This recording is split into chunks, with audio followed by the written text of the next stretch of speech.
Hello, our SeptaSOAREous. I'm Septa. I'm Soar. And this is us.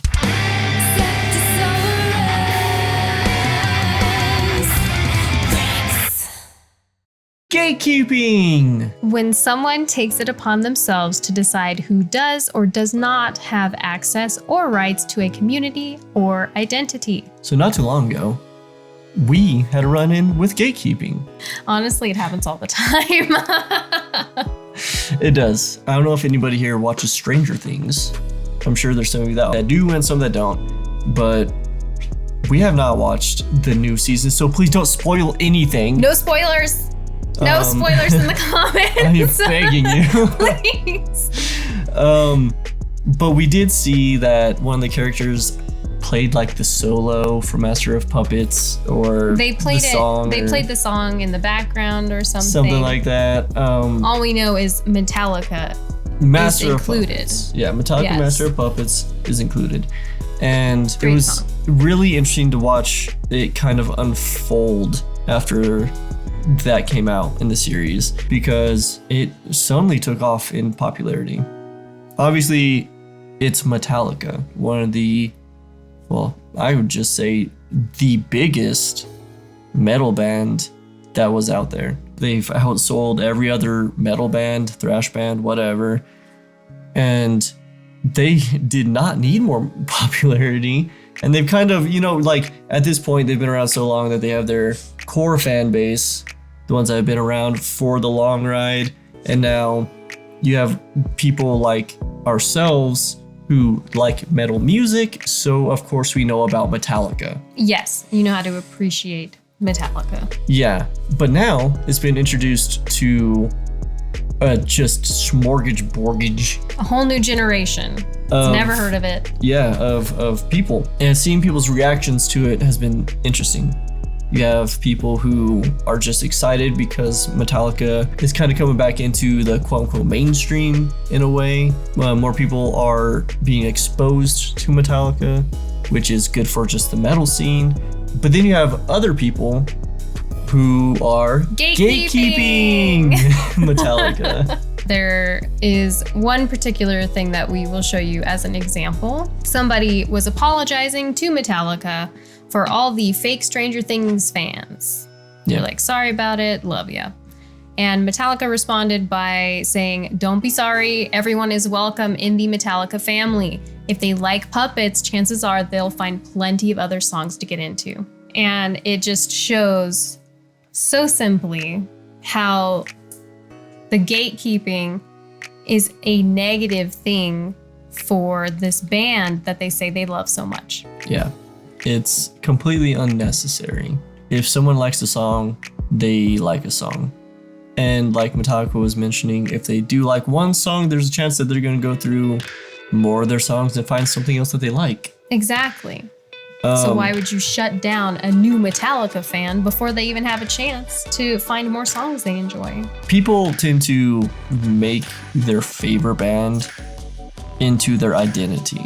I've got another confession to make. My favorite band is Foo Fighters. And it'd be like if literally everything I did was based on Foo Fighters. And I just loved them and adored them more than anything else in this entire world. And we get that. Like, it makes sense. When you like a band or you like a song, there's so many reasons that you can. It could be for like an emotional reason. Maybe their music just touches you in a certain way. Maybe a band came around during a low point in your life and it helped pull you out of it. And it's when those really strong connections are made that people start getting a little bit touchy when others try to come up on their territory, I guess you could say. Yes.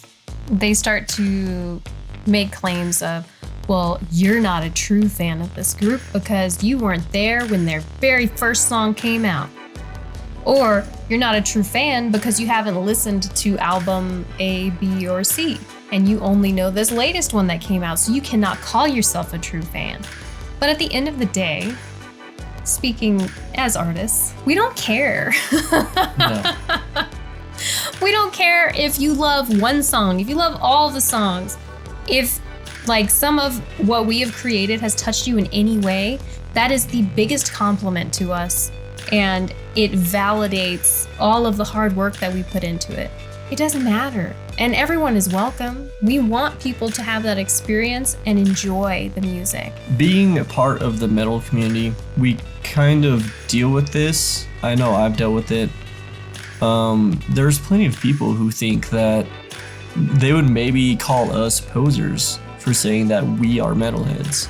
Because we do like a lot of metal, but it's not the metal that we should like. You know what I mean? Like, they think it should be a specific genre, or you need to know these certain bands for you to be an actual metalhead, or whatever. Yeah, and that's gatekeeping the genre. Yeah, so like, which happens too. Yeah, it happens all the time. And it doesn't make sense because, for example, if someone came up to me and was like, hey, I love your music, guys. And we're like, awesome, thank you. And they're like, yeah, I'm getting all these posers out of here. They only know 1 year songs. And that's just, yeah, no, they don't need to be acting like they know you. I'd be like, dude, you're like pushing away our fans. Why are you doing that? Yeah. And that's what happens when it comes to gatekeeping. You think that maybe you're doing something for the fan base, trying to keep the posers out or whatever, but really what you're doing is you're just pushing away potential fans who enjoy that group as well. Maybe not as intensely as you, but they do enjoy something that they've done or are doing. And who knows how much hard work it took for that artist to reach these new people. Because there's a lot behind the scenes that people don't get to see of us trying to break through to new groups of people, whether it be like age groups or genre groups, or even like countries, different languages. There's a lot of effort and time and money that goes into reaching new groups of people. And if the second they come in, these veteran fans push them out, you're not really a fan. You just hurt your favorite artist. You want to welcome them with open arms, because that's one of the reasons that we have delved so deeply into BTS. Because ARMY has been so welcoming. Yeah, we went in and watched Butter and Dynamite, and I mean, we gave our opinions. And instead of just being mean and pushing us away, most people just kind of were like, oh, hey, you know what? You're interested? Then let me help you. Let me guide you towards things that you may enjoy. Yeah. And that's the thing, right? Is like, they don't even know, I guess you guys didn't know if we would enjoy it, but you were willing to still put yourself out there and be like, hey, go check these out. You might like them. And we did. We loved them, actually. Yeah. And now we're finding so many more that we love too. Yeah. We're huge BTS fans now. We're watching Rise of Bangtan. We've watched so many things about them, checking out their music. We love the community. ARMY is amazing. And the group themselves, the guys are amazing. Yeah. And if everybody was gatekeeping and saw us, where our main genre that we like is metal, and they're like, whoa, yeah, you don't belong here. Go somewhere else. You know, like, that wouldn't encourage us to check them out at all. We would have been like, oh yeah, sorry. Like, we'll stay in our lane. We're just trying to check out some new stuff. Exactly.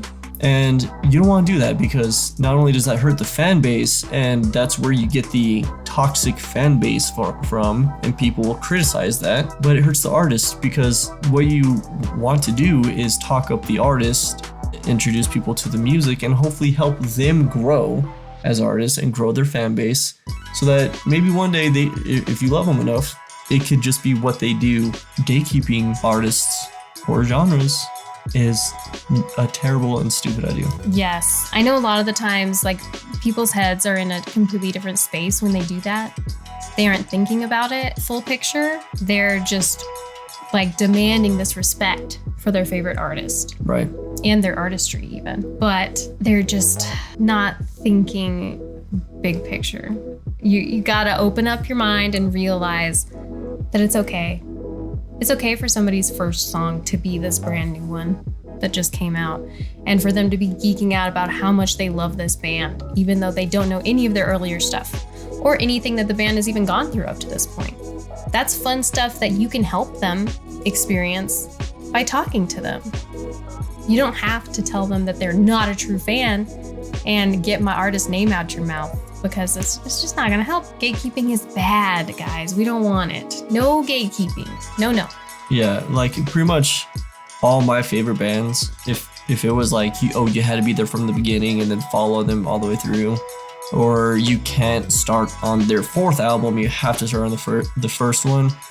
Most of the bands, if I tried to go that way with it, I probably wouldn't love as much, because there's a song that I heard at one point from one of their albums, could be their first, second, third, fourth, fifth, sixth, who knows, that sucked me in. I wanted to then listen to that album, wherever that was, love the album, and then go backwards. I did that so many times. And a lot of people would be like, because like, my favorite Foo Fighters one is Wasting Light.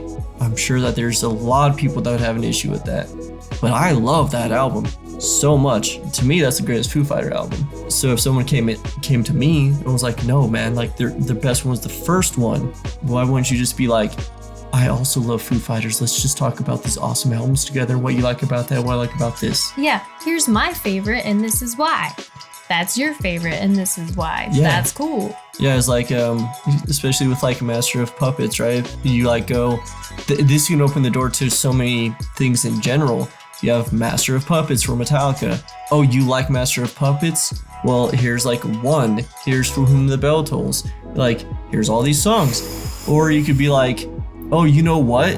What was considered another just thrash masterpiece on the same level of Master of Puppets? Holy Wars by Megadeth. So they're like, oh, it's kind of similar. Like, yeah, dude, it's like, it's serious. A beautiful song. It's amazingly written. And then like that opens their mind to a new band even. So then you're starting to like branch off to this, and this. So by gatekeeping and pushing people away, you're keeping people from a lot of amazing music. It's true. That they could be enjoying. Yes. And compliments to Army for being so overwhelmingly amazing. Yes. For us, you guys have been awesome. And it's Absolutely. it's not ever the entire fan base that does the gatekeeping. No. In these scenarios, it's usually a select few, but sometimes that select few is louder than the rest. And I've seen people that even gatekeep K-pop as a whole. Yes. I've seen things where people are saying, if you can't even speak Korean, then you don't enjoy K-pop and you're not a K-pop fan. Right. And, right, sure. Yeah, and that really damages every K-pop artist. Yeah.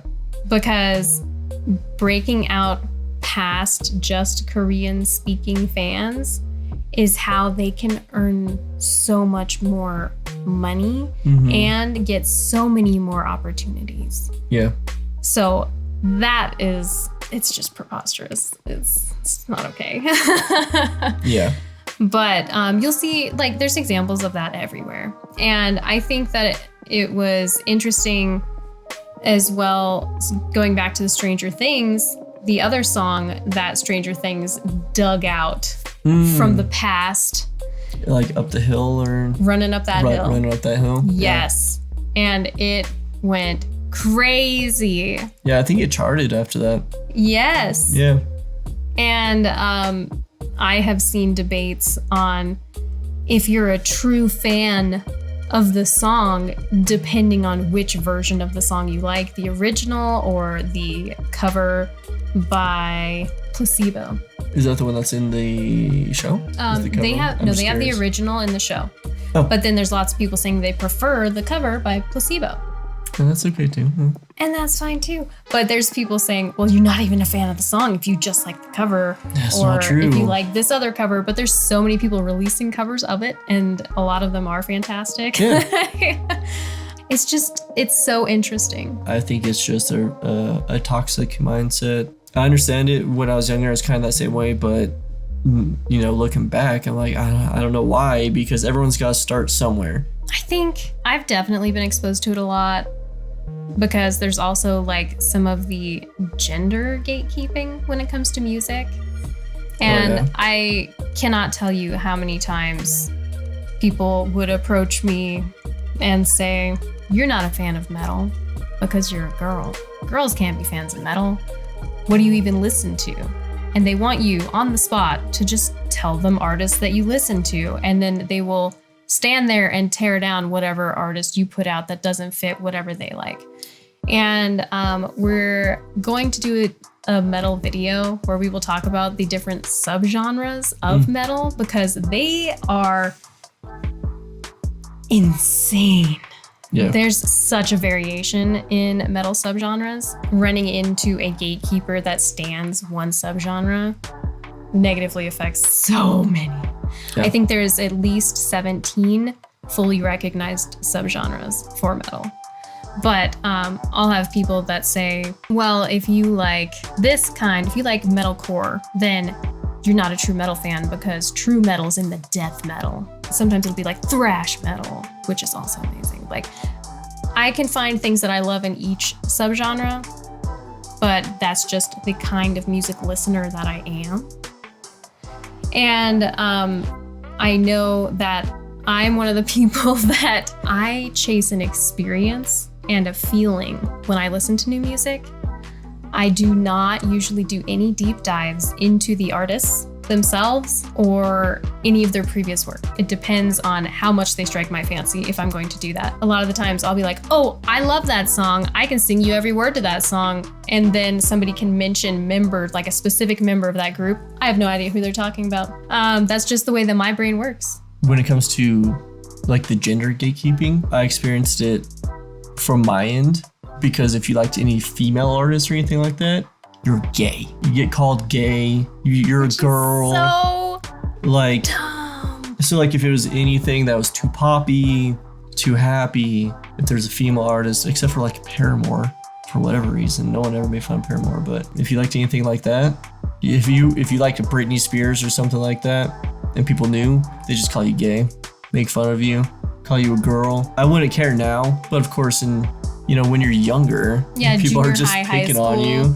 Yeah, it's just like, bruh. That I'm just toxic trying to listen to music. masculinity. Exactly. It's weird how music causes these things to happen. Like, it's just music. How are you gonna like slap a gender onto music? It doesn't make any sense to me.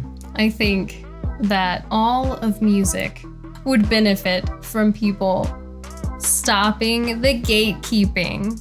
Call people on it. It's not okay. Gatekeeping is all-encompassing. It's not just music. It's literally anything you can enjoy. It's books, anime, Movies.